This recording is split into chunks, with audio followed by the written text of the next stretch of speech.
Petition ಏನಾಗಿತ್ತು court ಅಲ್ಲಿ ಏನು ಆದೇಶ ಮಾಡಿತು? ತಮಗೆಲ್ಲ ತಿಳಿದಿರೋ ಹಾಗೆ ನಿನ್ನೆ ಒಂದು FIR ಲಾಡ್ಜ್ ಆಗಿದೆ ಅಂಥೇಳಿ ನಮ್ಮ ಗಮನಕ್ಕೆ ತಂದರು. ಅದು crime number 123 of 2025 Cubbon park police station. ಅದರಲ್ಲಿ ಈ ಮೊನ್ನೆ ನಡೆದಂಥ ಕಾಲು ತುಳಿತದ ಘಟನೆ ಮತ್ತು ಹೃದಯ ವಿದ್ರಾವಕವಾದಂಥ 11 ಜನ ನಾಗರಿಕರು ಸತ್ತಂಥ ಒಂದು ಘಟನೆ ಏನಿದೆ, ಆ ಘಟನೆಯ ಸಂಬಂಧ ಪೊಲೀಸ್ ಇನ್ಸ್ಪೆಕ್ಟರ್ ಕಬ್ಬನ್ ಪಾರ್ಕ್ ರವರ ಕಂಪ್ಲೇಂಟ್ ಆಧಾರದ ಮೇಲೆ ಕೇಸನ್ನು ರಿಜಿಸ್ಟರ್ ಮಾಡಿ ಅದರಲ್ಲಿ RCB ಮತ್ತು ಕಾರ್ಯಕ್ರಮದ ಆಯೋಜಕರಾದಂಥ DNA ಮತ್ತು KCA ಅಂದರೆ ಚಿನ್ನಸ್ವಾಮಿ ಸ್ಟೇಡಿಯಂನ ಉಸ್ತುವಾರಿಯಾದಂಥ KSCA Karnataka state cricket association ಏನಿದೆ, ಇದರ ಆಡಳಿತ ಮಂಡಳಿ ಈ 3 ವ್ಯಕ್ತಿಗಳನ್ನು, ಈ 3 ಜನರನ್ನು ಅಪಾದಿತರಾಗಿ ತೋರಿಸಲಾಗಿತ್ತು. ಮಾನ್ಯ ಮುಖ್ಯಮಂತ್ರಿಗಳ ಹೇಳಿಕೆಗಳ ಹಿನ್ನೆಲೆಯಲ್ಲಿ ಅದು ಎಲ್ಲರನ್ನೂ ಅರೆಸ್ಟ್ ಮಾಡಬೇಕು ಅಂತ ಬಂದಂಥ ಹೇಳಿಕೆಗಳ ಹಿನ್ನೆಲೆಯಲ್ಲಿ ಈಗಾಗಲೇ KSCA ಆಡಳಿತ ಮಂಡಳಿಯವರು ಸಂಪೂರ್ಣವಾಗಿ ತನಿಖೆಗೆ, ಅದು ನ್ಯಾಯಾಂಗ ತನಿಖೆ ಆಗಿರ್ಬೋದು ಮತ್ತು UDR ತನಿಖೆ ಆಗಿರ್ಬೋದು, ಎಲ್ಲ ತನಿಖೆಗಳಿಗೂ ಸಹಕರಿಸ್ತಾ ಇದ್ದರೂ ಸಹ ಮಾನ್ಯ ಸರ್ಕಾರದ ಆದೇಶಗಳು ಹೇಳಿಕೆಗಳ ಹಿನ್ನೆಲೆಗಳಲ್ಲಿ, ಅಂದರೆ ಎಲ್ಲರನ್ನು ಅರೆಸ್ಟ್ ಮಾಡಿ ಅಂತಕ್ಕಂಥ ಒಂದು ಹೇಳಿಕೆಗಳ ಹಿನ್ನೆಲೆಯಲ್ಲಿ ನಾವು ಮಾನ್ಯ ನ್ಯಾಯಾಲಯವನ್ನು ಒಂದು writ petition red with section 528 of BNSS ಇಂದ 482 ಪಿಟಿಷನ್ ಅಂತ ಏನು ಕರೀತಾ ಇದ್ವಿ, ಅದನ್ನು ಫೈಲ್ ಮಾಡಿ KSCA ಪರ್ಟಿಕ್ಯುಲರ್ ಆಗಿ ನಾವು KSCAಗೆ ಅಪಿಯರ್ ಆಗಿದ್ವಿ. ಕರ್ನಾಟಕ ಸ್ಟೇಟ್ ಕ್ರಿಕೆಟ್ ಅಸೋಸಿಯೇಷನ್ ಆಡಳಿತ ಮಂಡಳಿ ಏನಿದೆ ಅದನ್ನು ಅಪಾದಿತರಾಗಿ ಮಾಡಿದ್ದಾರಲ್ಲ, ಅವರ ವಿರುದ್ಧ ಯಾವುದೇ ಕ್ರಮಗಳನ್ನು ಈ ರೀತಿ culpable homicide not amounting to murder ಅಂತಕ್ಕಂಥ ಒಂದು ಅಫೆನ್ಸ್ಗಳನ್ನೆಲ್ಲ ಅವ್ರ ವಿರುದ್ಧ ಮಾಡಲಿಕ್ಕೆ ಬರಲ್ಲ. ಯಾಕೆಂದರೆ ಗೇಟ್ಗಳಲ್ಲಿ ನಡೆದಂಥ ಈ ಒಂದು ದುರ್ಘಟನೆ ಏನಿದೆ, ಗೇಟ್ ಇನ್ಚಾರ್ಜ್ ಎಲ್ಲ RCBದಾಗಿತ್ತು ಮತ್ತು ಇನ್ನೂ ಹಲವಾರು ಗ್ರೌಂಡ್ಸನ್ನು ತಗೊಂಡು ಪಿಟಿಷನನ್ನು ಫೈಲ್ ಮಾಡಿ ಈ ರೀತಿ ಒಂದು ಕ್ರೈಮ್ ಕೇಸ್ ರಿಜಿಸ್ಟರ್ ಮಾಡಲಿಕ್ಕೆ ಅವಕಾಶ ಇರಲಿಲ್ಲ. ಪರ್ಟಿಕ್ಯುಲರ್ ಆಗಿ KSCA ಆಡಳಿತ ಮಂಡಳಿ ಆಗಲಿ ಅಥವಾ ಆಡಳಿತ ಮಂಡಳಿಯ ಆಫೀಸ್ ಬೇರರ್ಸ್ನನ್ನಾಗಲಿ ಅಪಾದಿತರನ್ನಾಗಿ ಮಾಡೋದು, ಅವ್ರ ವಿರುದ್ಧ ಅರೆಸ್ಟ್ ಮುಂತಾದ ಕ್ರಮಗಳನ್ನು ಕೈಗೊಳ್ತಕ್ಕಂಥದ್ದು ನ್ಯಾಯಕ್ಕೆ ವಿರುದ್ಧವಾದದ್ದು, ಕಾನೂನಿಗೆ ವಿರುದ್ಧವಾದದ್ದು ಅಂತಕ್ಕಂಥ ಆರ್ಗ್ಯುಮೆಂಟ್ಸನ್ನು ಮಾಡಿದ್ವಿ. ನಾನು ಮತ್ತು ಸೀನಿಯರ್ ಹಿರಿಯ ವಕೀಲರಾದಂಥ ಅಶೋಕ್ ಕಾರ್ನಳ್ಳಿ ಸಾಹೇಬರು ಇಬ್ಬರು ಸಹ ಅಪಿಯರ್ ಆಗಿದ್ವಿ. ಇವತ್ತು ಮಾನ್ಯ ನ್ಯಾಯಾಲಯ ಈ ವಿಷಯವನ್ನೆಲ್ಲ, ಆ ನ್ಯಾಯಾಲಯದಲ್ಲಿ ಬಹುಮುಖ್ಯವಾಗಿ ಇನ್ನೊಂದು ವಿಚಾರ ಏನಂದರೆ, ನ್ಯಾಯಾಲಯದಲ್ಲಿ ಮ್ಯಾಟ್ರು ಹಿಯರಿಂಗಿಗೆ ತಗೊಳ್ಳುವಂಥ ಸಂದರ್ಭದಲ್ಲಿ ನಮ್ಮ ಗಮನಕ್ಕೆ ಬಂದಂಥ ವಿಷಯ ಏನಂದರೆ, ಇದೇ ಘಟನೆಯ ಮೇಲೆ ಇನ್ನೂ 2 FIR ಸಹ ಆಗಿದೆ ಅಂತ, ಕ್ರೈಮ್ ನಂಬರ್ 124 ಮತ್ತು 125 ಆಗಿದೆ ಅಂತಕ್ಕಂಥದ್ದನ್ನು ಸಹ ನ್ಯಾಯಾಲಯದಲ್ಲಿ ಗಮನಕ್ಕೆ ತರಲಾಯಿತು.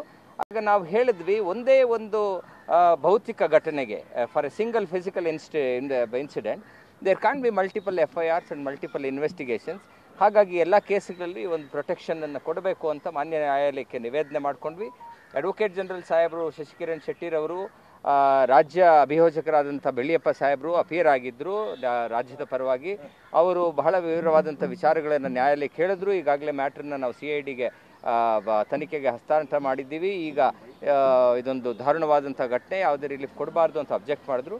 ಮಾನ್ಯ ನ್ಯಾಯಾಲಯ ಎಲ್ಲ ವಿಷಯಗಳನ್ನು ಪರಿಗಣಿಸಿ ಯಾವುದೇ ವಿಧವಾದಂತಹ ಕೋಯರ್ಸಿವ್ ಸ್ಟೆಪ್ಸನ್ನು, ಯಾವುದೇ ವಿಧವಾದಂಥ ಅರೆಸ್ಟ್ ಮುಂತಾದಂತಹ ಕಠಿಣ ಕ್ರಮಗಳನ್ನು KSCA ಆಡಳಿತ ಮಂಡಳಿಯ ವಿರುದ್ಧವಾಗಿ ಅಥವಾ ಪಿಟಿಷನರ್ಸ್ ಆದಂತಹ KSCA ಪ್ರೆಸಿಡೆಂಟ್ ಯಾರಿದ್ದಾರೆ ಭಟ್ರು ಅಥವಾ ಸೆಕ್ರೆಟರಿ ಯಾರಿದ್ದಾರೆ ಶಂಕರ್ ಸಾಹೇಬರು ಅಥವಾ ಟ್ರೆಜರರ್ ಜಯರಾಮ್ರವರು, ಇವರು ಯಾರ ವಿರುದ್ಧವಾಗ್ಲೂ ಅರೆಸ್ಟ್ ಮುಂತಾದ ಯಾವುದೇ ಕ್ರಮಗಳನ್ನು ತೆಗೆದುಕೋಬಾರ್ದು. ಅವರು ತನಿಖೆಗೆ ಸಹಕರಿಸಬೇಕು. ನ್ಯಾಯಾಲಯದ ವ್ಯಾಪ್ತಿಯನ್ನು ಬಿಟ್ಟು ಹೊರಗಡೆ ಹೋಗುವಂಗಿಲ್ಲ ಅಂತಕ್ಕಂಥ ಕಂಡೀಷನ್ನಾಗಿ ಒಂದು ರೆಸ್ಪೈಟ್ನ ಇವತ್ತಿನ ದಿವಸ ಮಾನ್ಯ ನ್ಯಾಯಾಲಯ ಕೊಟ್ಟಿದೆ. ಸಂತೋಷಕರವಾದಂಥ ವಿಚಾರ.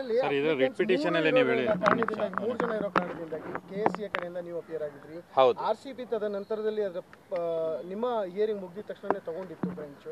ಹಾಗಾಗಿ ಈಗ ಮತ್ತಿನ್ನು ಇಬ್ಬರು ರೆಸ್ಪಾಂಡೆಂಟ್ಸ್ ಏನಿದ್ದಾರೆ ಅವರಿಗೂ ಇದು ಅಪ್ಲಿಕಬಲ್ ಆಗೋ ಚಾನ್ಸಸ್ ಇದೆಯಾ? ಇಲ್ಲ, ಈ ಒಂದು ಆರ್ಡರ್ನ ಕೊಟ್ಟಿರೋದು ಬರೀ KSCA ಆಡಳಿತ ಮಂಡಳಿ ಮತ್ತು KSCA ಆಫೀಸ್ ಬೇರರ್ಸ್ಗೆ ಮಾತ್ರ. RCB ತಂಡದ ರಿಟ್ ಪಿಟಿಷನ್ ಏನಿದೆ ಅದು ಮತ್ತು ಇನ್ನೊಂದು ರಿಟ್ ಪಿಟಿಷನ್ DNA ಅವರು ಸಲ್ಲಿಸ್ತಕ್ಕಂಥ ಪಿಟಿಷನ್ ಏನಿದೆ ಅದರ ಹಿಯರಿಂಗನ್ನು ಮಾನ್ಯ ನ್ಯಾಯಾಲಯ ಮುಂದೂಡಲಾಗಿದೆ. ಅದರಲ್ಲಿ ಆಲ್ರೆಡಿ ಅರೆಸ್ಟ್ ಮಾಡಿದ್ದಾರೆ ಅನ್ನೋ ಒಂದು ಕಾರಣಕ್ಕೋಸ್ಕರ ಇರ್ಬೋದು. ಅದನ್ನು ಸಹ ಶೀಘ್ರದಲ್ಲೇ ಹಿಯರ್ ಮಾಡಿ ವಿಲೇವಾರಿ ಮಾಡ್ತೀವಿ ಅಂತ ಮಾನ್ಯ ನ್ಯಾಯಾಲಯ ತನ್ನ ಇಂಗಿತವನ್ನು ವ್ಯಕ್ತಪಡಿಸಿದೆ. ರಿಟ್ ಪಿಟಿಷನ್ ಅಲ್ಲಿ ಹೇಳಿದಿರಿ, ಸರ್ಕಾರದ ವಿರುದ್ಧ ಒಂದಷ್ಟು ವಿಚಾರಗಳನ್ನು ಹೇಳಿದ್ದೀರಿ. ಅಂದರೆ ಸರ್ಕಾರವೇ ಇದನ್ನು ಆಯೋಜನೆ ಮಾಡಿದ್ದು, ಸರ್ಕಾರದ ಸಂಪೂರ್ಣ ಜವಾಬ್ದಾರಿ ಇತ್ತು ಅಂತ ಹೇಳಿ ಅದ್ರ ಬಗ್ಗೆ ಹೇಳೋದಾದ್ರೆ ರಿಟ್ ಪಿಟಿಷನ್ ಅಲ್ಲಿ ನಾವು ಹೇಳಿರ್ತಕ್ಕಂಥ ವಿಚಾರಗಳೇನೆಂದ್ರೆ ಸರ್ಕಾರವೇ ಇದನ್ನು ಆಯೋಜನೆ ಮಾಡಿತ್ತು ಅಂತ ಹೇಳಿಲ್ಲ. ಸರ್ಕಾರ ಈ ಒಂದು ಆಯೋಜನೆ ಏನಿತ್ತು, ಈ ವಿಕ್ಟರಿ ಪೆರೇಡ್ ಏನಿತ್ತು, RCB ತಂಡ ಜಯಗಳಿಸಿದಂಥ ವಿಚಾರವನ್ನು ಆನಂದಿಸ್ತಕ್ಕಂಥ ಮತ್ತು ಅದನ್ನು ಆಚರಣೆ ಮಾಡ್ತಕ್ಕಂಥ ವಿಚಾರದಲ್ಲಿ ಸರ್ಕಾರವೂ ಸಹ ಪಾಲ್ಗೊಂಡಿತ್ತು. ಮುಖ್ಯವಾಗಿ RCB ತಂಡದ ಆಟಗಾರರು ಏನಿದ್ದಾರೆ 18 ವರ್ಷ ಆದಮೇಲೆ ಕಪ್ ತೊಗೊಂಬಂದರು ಅಂತಕ್ಕಂಥ ಒಂದು ಸಂತೋಷದಾಯಕವಾದಂಥ ವಿಚಾರವನ್ನು ಸರ್ಕಾರವೂ ಸಹ ಆಚರಣೆ ಮಾಡಿದೆ. ಮತ್ತು ನಿನ್ನೆ ತಡರಾತ್ರಿ ಬಂದಂಥ ಸಸ್ಪೆನ್ಷನ್ ಆರ್ಡರ್ ಏನಿದೆ, ಕಮಿಷನರ್ ಸಾಹೇಬರನ್ನ ಸಸ್ಪೆಂಡ್ ಮಾಡಿರೋದು ಮತ್ತು ಹಿರಿಯ ಪೊಲೀಸ್ ಅಧಿಕಾರಿಗಳನ್ನ ಇನ್ಕ್ಲೂಡಿಂಗ್ ಕಬ್ಬನ್ ಪಾರ್ಕ್ ಠಾಣೆಯ ಇನ್ಸ್ಪೆಕ್ಟರ್ನ ಸಸ್ಪೆಂಡ್ ಮಾಡಿರ್ತಕ್ಕಂಥ ಒಂದು ಆರ್ಡರ್ನಲ್ಲಿ ಬಹಳ ವಿವಿಡ್ ಆಗಿ ಹೇಳಿದ್ದಾರೆ ಏನಂತ, ಪೊಲೀಸರ ವೈಫಲ್ಯ ಅಂತ. ಸೊ ಹಾಗಾಗಿ ಪೊಲೀಸರ ವೈಫಲ್ಯವೇ ಎದ್ದು ಕಾಣ್ತಾ ಇದೆ ಅಂದರೆ ಸರ್ಕಾರದ ಆದೇಶಗಳ ಪ್ರಕಾರವೇ ಪೊಲೀಸರ ವೈಫಲ್ಯ ಅಂತ ಸರ್ಕಾರ ಒಪ್ಕೊಂಡಿರ್ಬೇಕಾದ್ರೆ ಈ ಒಂದು ವೈಫಲ್ಯವನ್ನು ಪರ್ಟಿಕ್ಯುಲರ್ ಆಗಿ ಅಪರಾಧಿಕವಾಗಿ KCAಗೆ ಹಚ್ಚತಕ್ಕಂಥದ್ದು ತಪ್ಪು ಅಂತಕ್ಕಂಥದ್ದು ನಮ್ಮ ವಾದ.